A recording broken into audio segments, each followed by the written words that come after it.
You were not meant to be a slave to the grind. You were not meant to trade your life force for money. You can escape gravity. You can unlock your life. You got this. Let's go. Hello and welcome to Unlock Your Life. This is your host, Jennings Smith. Appreciate you being here today because our most valuable asset is time. And so I enjoy spending a little bit of time with you today. Guys, I'm going to be a bit vulnerable. I'm going to talk to you about a deal that I did that really was not my best deal. Might even be considered one of the worst deals I've ever done. And I think it's important because a lot of times you hear the wins, you hear everything that's just going great, going awesome, and you don't hear about the downside. You don't hear about the risks, and you don't hear about the mistakes so that you could protect yourself and maybe learn from some of my mistakes. So I'm going to tell you about a deal that we just sold. So we bought this thing and sold it about a year later, and how it went. So we bought a property. It was 70 units in Clemson, South Carolina. 70 units in Clemson. It was not student housing. There were some students there, but it was mostly people that lived and worked on campus or around campus. I'm a Clemson graduate, so it was a little bit of a, soft-hearted deal for me. I wanted to buy something in the town of my alma mater, and it was a good deal. We bought it for about $4 million, and there was another $800,000 or $900,000 renovation. There was quite a bit of carrying costs associated with this deal. We had to raise about $1.5 million to close it. So we went to 15 different individuals, and they gave us around $100,000 a piece. And we bought the deal, and the structure was the investors got a 10% preferred return. So a preferred return means they get the first 10% of the profit out of the deal before anybody else gets paid. Okay, so then after that, then we split the profits. And I think this one was 30% to the investors, 70% to the general partners. But that's after they get the first 10% of the profits on the deal. The other nice thing about this is we were supposed to renovate or refinance this deal in 18 months to 24 months. So within a year and a half to 2 years, the investors were going to get all their money back, plus their 10% that they had made on the deal, right? The preferred return. Plus, we still retained and owned the property, and they would get a piece of the cash flow. They'd get 30% of the cash flow forever. And whenever we sold it, they would get 30% of the profits, even though they had no risk in the deal. They didn't take the loan. They weren't managing or doing anything, but they had utilized their capital that one time for 18 to 24 months. And that's the kind of way we had structured this deal. So when you do deals like this, only certain types fit this model, right? This is called the BRRRR model, where you buy, renovate, rent it out, typically at higher rents, and then you refinance it. You refinance all the capital back out of the deal. So there has to be a value add component to do a deal like this. Value add component meaning you can raise the rents, or you can do renovations to make the property more, or you can add storage like garages. Any way you can increase the bottom line or cut expenses is a value add property. So if there's enough value add, then you can refinance it in 1 to 2 years and get all the down payment back out. And then you can reuse that down payment to buy your next property. So it's a really powerful strategy if you can find a property that fits this model. And so we thought we had found something like this, but these models are the knife cuts both ways. The knife cuts both ways in a deal like this, because if you take your time, if you miss your projections, then the preferred return continues to accrue, right? You're taking on something that's distressed. Typically, there's not a lot of cash flow in the beginning because maybe it's a building that's got vacancy. Maybe the rents are really low and you're just not collecting enough to cover your costs. And so what happened on this deal to make it go wrong, right? Because this is a deal that did not go real well for us. The first mistake we made was we took a really aggressive loan. So we took a loan that was interest only, 7%. In today's time, doesn't seem so bad. And they loaned you all of your first 10 months of payments into the loan, right? So you didn't have to make any payments for 10 months, or that's kind of how it was presented to us anyhow. And so they're charging you interest on the money that you aren't paying necessarily because they've escrowed it. and they loan you some renovation funds. But as we got into this deal, there was a lot of, fine print or things that we just really didn't see how they were going to totally impact it until we got in. One, there was a construction management fee of $1,500 a month. There was a loan management fee of $750 a month, just a loan management fee and a construction management fee. This was definitely not something that we had uncovered in the loan documents. Now that's our own fault, not saying, but when you get a 50-page document, sometimes you miss stuff, and we definitely missed this salient detail. And so now we're paying about $22.50 a month more than we had anticipated right out of the gate. Secondly, we hired a contractor, and the contractor went over budget. I mean, we had some roof issues, we had some parking lot issues, we had some siding issues, and our management company said, this contractor is taking too long. They're taking too much money to do this stuff. Why don't you fire this contractor? We'll bring the construction in-house, which we had done with this company before. So we lost a few months messing around with the first contractor, and we got the second contractor, which was associated with the management company, on board. So contractor 2 starts up and runs into a lot of the similar issues, going over budget, things taking longer, and we're also in the middle of COVID. There's supply chain issues, there are labor issues, labor shortages, and there's also slow pays on rent. You really can't evict people right now. And so this stuff was starting to kind of snowball along with a really aggressive loan. And I thought last December, so if you're listening to this now, it's November. So about 11 months ago, I realized we got a problem. We don't have a clear path to get these rents and renovations done. We're running out of money. We're going over budget. We don't have a clear path to refinance this property, and we need to pivot. We need to do something different, because if we don't, we might could get to the end of this loan and not be able to refinance. We might not be able to sell it for even what we have into it. And if we get jammed up and we can't refinance and we're paying crazy interest on this loan, it's not going to be good.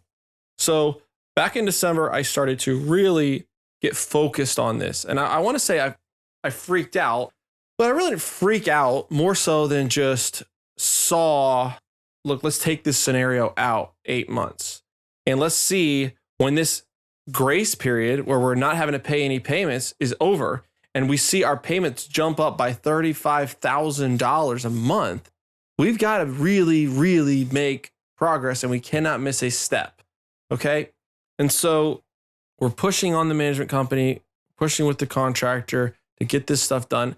And they are making some progress, but in, May or so, I realized that it's just really not going as quickly and as fast as I needed to. So I hired a consultant to look into this property and to look into other properties across my portfolio. And in uncovering that, we decided, let's switch management companies. Let's switch management companies and contractors. This team is just not getting it done. And I'm not really going to go into all that as to why we switched and what that entailed. But we did make the decision to switch. And so when you switch management companies, that also is a delay, right? That's going to run down on your time. You're switching contractors again and just kind of compounding it. Now add on to this, you've got rates raising. Interest rates are rising now, 75 basis points every month, it seems like. And so once again, in the fine print of this loan, the rate we have is adjustable. So now our 7% rate is not 7%. Now it's 7 3/4. Now it's 8 1/4. Now it's 8 1/2. Now it's 9. Moved all the way up to 9%. And every month our payment is just going up as the Federal Reserve continues to raise rates. So we ended up getting an offer for $5.5 million. And if you think about this, you think, oh, well, they bought it for $4 million. They put $800,000 in. They're in for $4.8 million. They sell it for $5.5 million. That's not so bad. They're going to make $700,000. Not exactly. Because remember, you have carrying costs. You have closing costs initially to close it. You have brokerage commissions. There's $300,000 in brokerage commissions. But also, this lender had prepayment penalties. We had to pay out all the interest that we owed because we didn't keep the loan for the full 2 years. And we sold it a year early. And so at the end of the day, we were actually going to lose money, not even counting the 10% preferred return we were supposed to return to our investors. Okay. So I'm looking at all this back in December and I make the call. We've got to stop paying out this preferred return because we had been sending the preferred return out monthly to our investors. And it was not something I wanted to do. No investor wants to hear that we're stopping payments to you. Now the payment still accrues, still is going against our equity, right, towards the investor. It's not disappearing, but it's not going in their bank account every month. And so they don't like that. You wouldn't like that, I'm sure. And the only alternative, though, was to maybe not pay bills, not pay our mortgage, not pay our tax bills, not pay our vendors, or raise more money at more interest and put more risk on the deal. And so I made the decision, which was a hard decision, to stop the preferred return, even though I knew it wasn't going to be popular, and it definitely bruised my ego. And this is the first time I've really even talked about it publicly, because as a real estate guy, you always want to be, yeah, we don't have any problems. Everything goes well. We have great instincts. We're so conservative. Nothing ever goes wrong. And that's this persona that a lot of people put out, right? But we all know that we're all human. We all make mistakes. And how do you overcome those mistakes? How do you pivot? What do you do when the chips are down? So the chips were down on this deal. So we pivoted with the management company, and we went under contract. This group had us under contract for about 30 days. And after 30 days, their money was going to go hard, right? Go hard means that you put down $50,000, $100,000 in earnest money. And after a certain period of time, if you back out of that deal, you don't get your earnest money back. You lose the money, right? And that makes them have skin in the game for tying our property up and not selling it to somebody else. They are going to lose something if they don't close. And so when that period was about to expire, where they could walk away from the deal and get their money back, they come to us and they say, well, we need $500,000 off. Well, at $5.5 million, we were already going to not be able to pay any preferred return to the investors, and we were going to have to kick in some of our own money to close this deal. Now, we had negotiated a reduced commission with the broker. We had reduced the prepayment penalties with the lender. We had already tried to make this $5.5 million deal work, and it worked by the skin of our teeth. And I think the general partners would have had to kick in money to even get everybody all their money back. So a $500,000 reduction was really just off the table. And we said, no, we're not retrading at all. We're not reducing the price at all. And they walked. Now we're back on the market. However, we had a backup buyer. There was a buyer that had been very interested, and they came in with a $6.1 million offer. So an offer of $600,000 greater. So great offer. And this group was willing to put down $75,000 non-refundable after 45 days, with another 45 days to close. So we took the $75,000, it goes into the lawyer's escrow account, and we let them go into due diligence. At this point, we've hired the new management company, and we've been about 80% full, 78 to 80% full for almost a year, and had not been able to break through that level. And in real estate and in multifamily especially, your occupancy and your cash flow drives the value of your building. So we're pushing on our new manager, and they're doing a great job. They're filling the property up. They're getting the leases signed. They're moving the people in. And we come to the end of the 45-day due diligence period, where the buyer comes to us and says, what we have been waiting for and what we've been afraid of, hey, we want a $450,000 reduction in price. And you could say, well, you're still going to break even. Not really, because at this point we've incurred more costs. We've dumped more money into this. We've put more into the renovations, and we really can't take a haircut like that. We could take a little bit of a haircut, but we couldn't take that much of a haircut. However, we really want these people to close because we want to get this deal off of our plate. Like, we don't see a clear path to refinance, and we're going to be tying up our investors' money for a long, long time if we don't take this deal. So I pulled out my negotiating skills and I went to work, and we went back and forth over and over. And I mean, I made everybody mad. I made the buyers mad. I made my partners mad. I made the broker mad, but really we stuck to our guns and we ended up settling on $153,000 credit. So we came down on our price, $153,000, and they came from $450 to $153. So it was a pretty big win for the team at that point because we could still sell the property and be profitable. Okay, so now the money goes hard. One of the stipulations that we had negotiated was not only did we give them $153,000 credit, we guaranteed that we would have the property 90% occupied. So 90% occupancy via leases. Said that right in the addendum, 90% occupancy via leases. What that means is we've got 90% occupancy by leases signed. So they didn't necessarily have to be living there, but they were moving in November or they were moving into December. And we cleared that with the seller and the seller's bank. They said, yeah, as long as they move in by December, that's fine. Well, just wait, because apparently that wasn't fine. So we go under contract. The money goes hard. Now we've got them, right? We've got $75,000. I mean, remember, it's with the attorney. But if they back out of this deal, then they're going to lose $75,000 as long as we get it to 90% occupancy. So we're pushing along. We're answering their questions. We're finishing up our renovations and we're getting leases signed. And we're to the point now where we have 59 out of 70 are occupied. Someone's living there. And then we have 3 more leases that are signed. They're moving in. And we just need 1 more lease, which would put us at 63 out of 70. That's 90% occupancy. And the buyer comes back with another retrade. Retrade meaning they want more money off. And this is literally the day before we're supposed to close. And they come to us and say, listen, our lender jacked up our rate.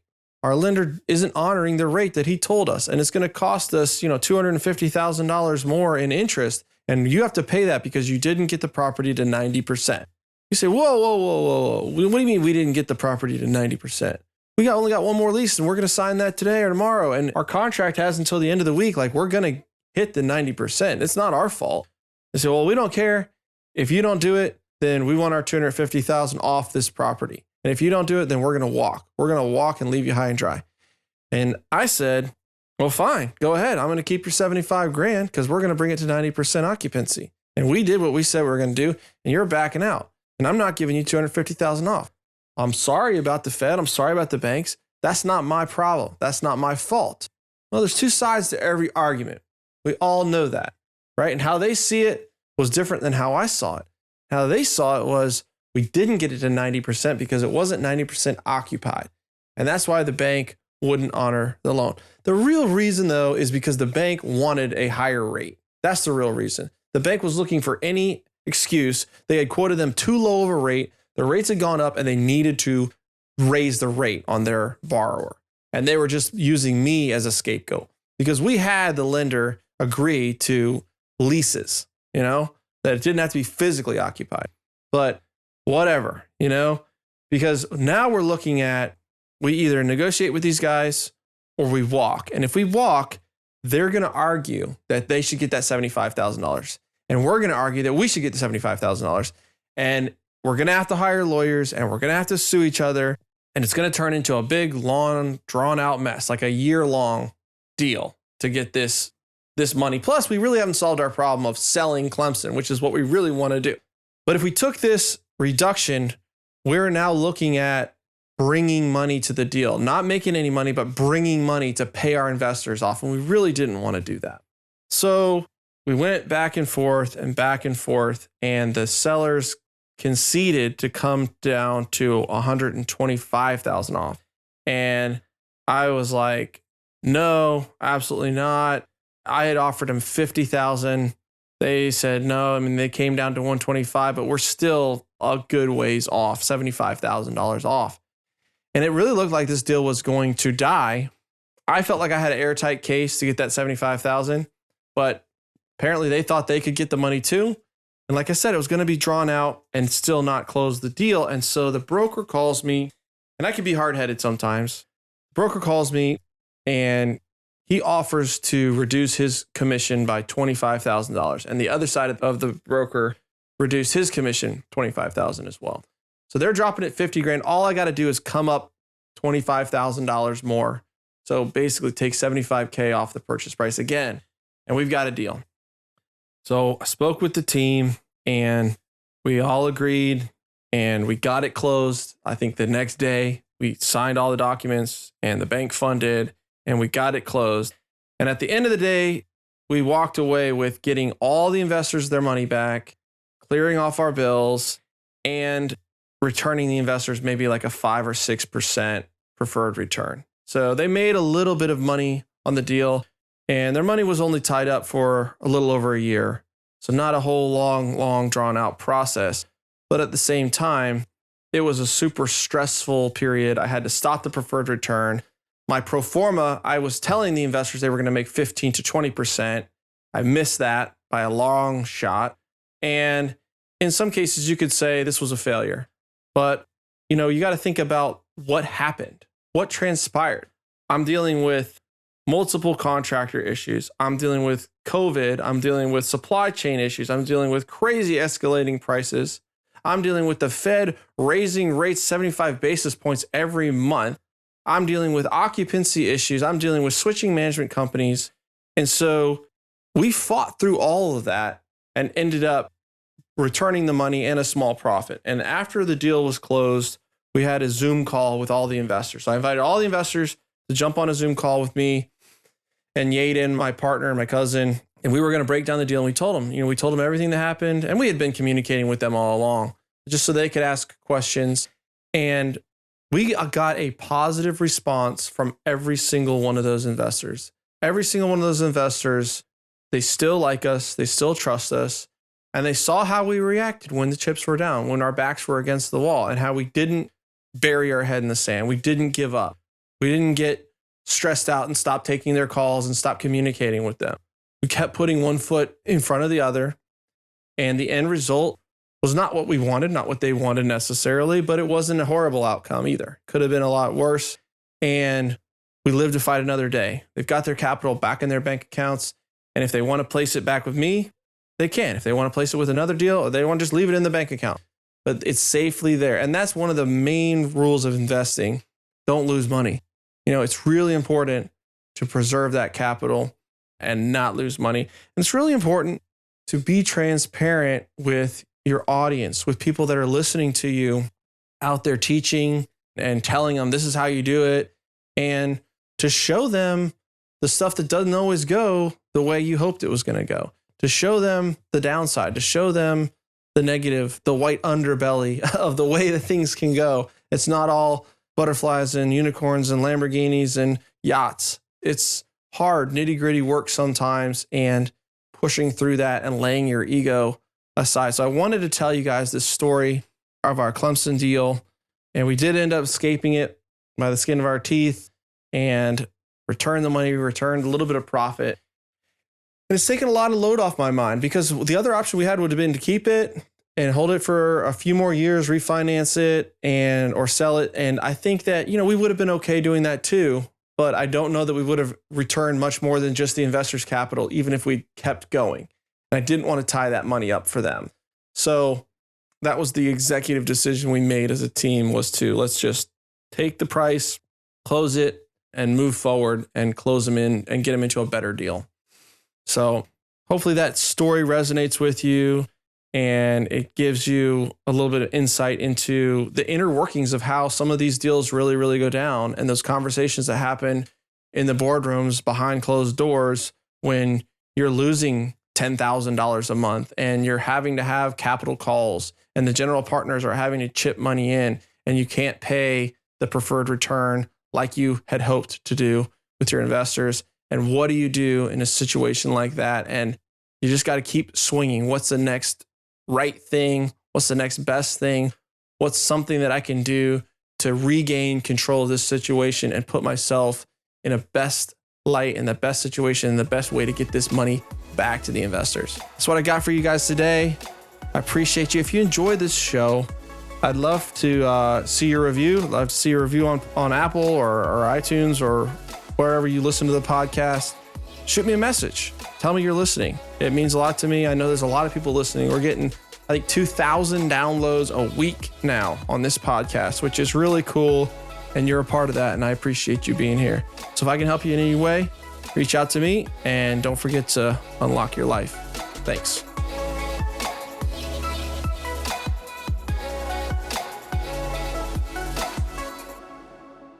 This is thepodcastfactory.com.